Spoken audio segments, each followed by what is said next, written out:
Assalamualaikum sahabat, sebelumnya, semoga yang like dan subscribe Allah kasih rezeki berlimpah bisa pergi haji dan umroh sekeluarga. Sekarang kita akan bahas bagaimana setiap waktu itu jangan sampai ada yang kosong, hampa, tak bernilai. Seperti orang yang memanen padi menguning di tengah sawah. Oh, indahnya. Begitu benih padi disemai tumbuh hijau. Setelah itu ditanam hujan deras. Lalu kemudian cantik padi menguning, selamat dari hama, selamat dari wabah, selamat dari wereng. Rumput-rumputnya sudah dicabut, dipanen, petani bahagia luar biasa. Tapi alangkah kecewanya ketika ternyata dibuka satu persatu padi itu hampa kosong. Tidak ada berasnya di dalam. Kenapa? Begitulah agaknya kekecewaan.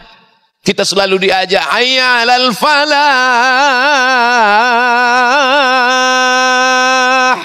Falah, keberuntungan. Falah, petani. Kenapa antara petani dengan keberuntungan itu mirip? Falah, keberuntungan, kemenangan. Falah, petani. Karena memang petani mendapatkan hasil tanamannya setelah perjuangan yang luar biasa. Sawah itu dibajak. Benihnya ditanam, dijaga dari musuh, dipasang keliling pagar, dari mulai tikus, musang, sampai burung-burung, sampai akhirnya dia berbuah. Tapi kemudian kekecewaan datang. Begitulah agaknya orang yang mendapatkan usia, tapi tidak bernilai di hadapan Allah Subhanahu wa Ta'ala. Rumah, tempat kerja, warung kopi, minum-minum sejenak, hidup dengan permainan. Maka kita diingatkan, innamal hayatud dunya, sesungguhnya kehidupan itu la'ibun, hanyalah permainan semata, walahwun, hanyalah senda gurau. Semua permainan akan berakhir, ada masa puasnya, jenuh. Semua senda gurau akan berakhir, tertawalah terbahak-bahak, sampai masanya kau akan muak, bosan, dan kau akan menghadap Allah Subhanahu wa Ta'ala. Maka jangan sampai ada yang kosong. Bagaimana kita mengisinya dengan baik? Diawali dari bangun tengah malam.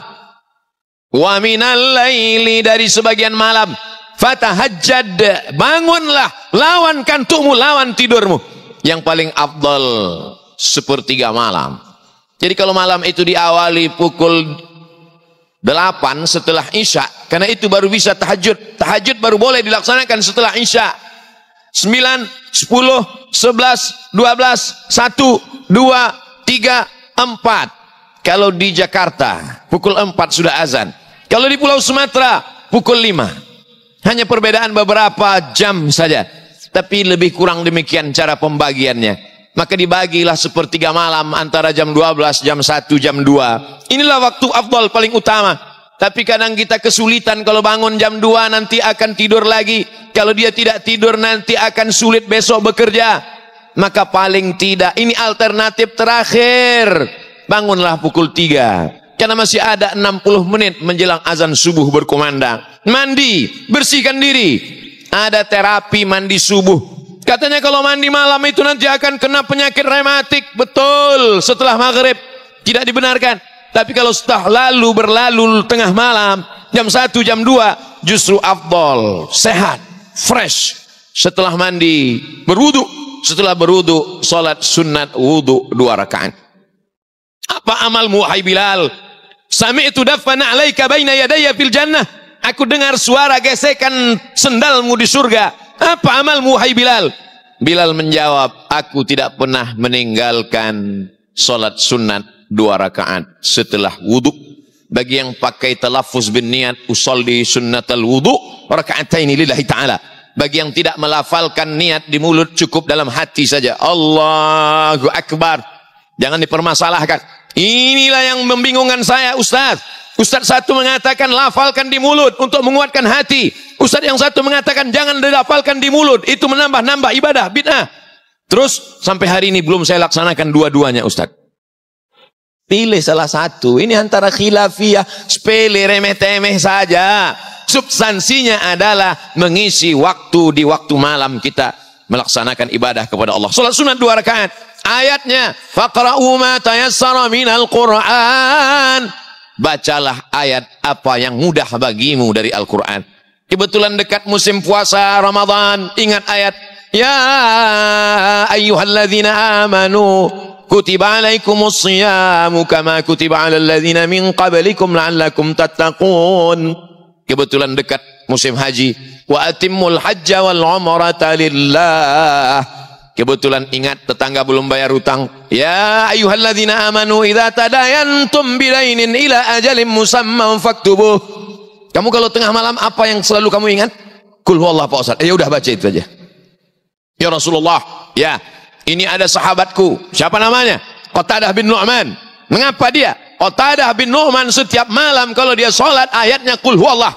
Rakaat kedua Qul huwallah. Rakaat ketiga Qul huwallah. Sampai subuh ayatnya Qul huwallah terus. Kata Nabi SAW, innaha la ta'dilu thulutsal Qur'an. Satu Qul huwallah sama dengan sepertiga Al-Quran. Berarti dia sudah menghatamkan Al-Quran berkali-kali. Silakan bacakan Qul huwallah. Maka ini keutamaan yang luar biasa. Kata jamaah, inilah dalil yang kami tunggu selama ini Ustaz. Menguatkan keyakinan kami tentang Qul huwallah. Takbir. Qul huwallah pun pakai takbir juga. Lalu setelah sholat sunat wudu, sholat sunat taubat. Begitu banyak dosa kita. Istighfar, bagus. Sayyidul istighfar, lebih bagus. Yang lebih bagus lagi adalah sholat sunat taubat 2 rakaat. Ma min muslimin yuznimu dzamban. Kalau ada orang yang khilaf salah berbuat dosa, summa yatatahhar, mandi, bersuci, berwudu, summa yusalli rak'ataini, usalli sunnat taubat. Yang tidak melafazkan niat dalam hati, Allahu Akbar. Ayatnya masih seperti yang dulu. Setelah itu sholat sunat tahajud. Nabi itu kalau sholat sunat tahajud, sholatul laili masna, 2 rakaat salam, 2 rakaat salam, 2 rakaat salam, 2 rakaat salam, 4 kali salam, 8 rakaat. Ayatnya Pak Ustadz itu juga. Setelah itu sholat sunat hajat. Hadis riwayat Imam Ahmad bin Hanbal dalam kitab Al-Musnad. Paling bagus berdoa, wudu dulu. Paling bagus berdoa menghadap kiblat. Paling bagus berdoa didahului sholat sunat 2 rakaat.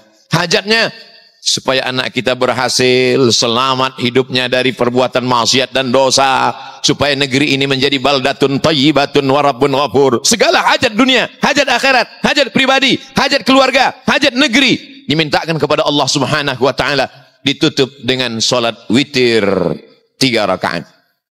Menjelang azan subuh baca surat Al-Fatihah, surat Al-Ikhlas, Al-Mu'awwidhataini. Man qara'a Yasin fi lailatin. Siapa yang membaca surat Yasin pada suatu malam, asbaha maghfuran lah. Pada waktu subuh dia sudah diampunkan Allah Subhanahu wa taala. Baca surat Yasin, baca surat yang lain. Sibuk mencari dunia, hiruk pikuk kehidupan. Di tengah malam sepi, senyap, tenang, batin kita sedang diturunkan Allah. Huwallazi anzala sakinata fi qulubil mu'minin. Kira-kira ada beberapa menit lagi pergi ke masjid, salat subuh berjamaah. Man shalla subha fi jama'atin.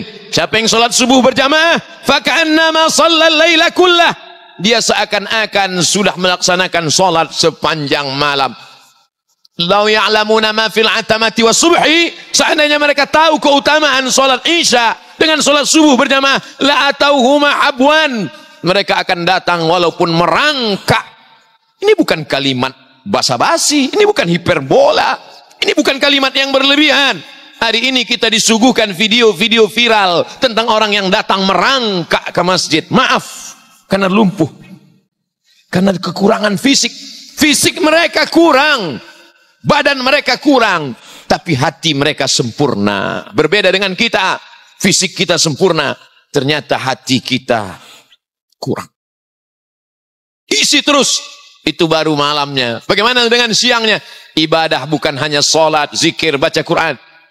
Berangkat ke tempat bekerja, mencari nafkah yang halal. Bismillahirrahmanirrahim.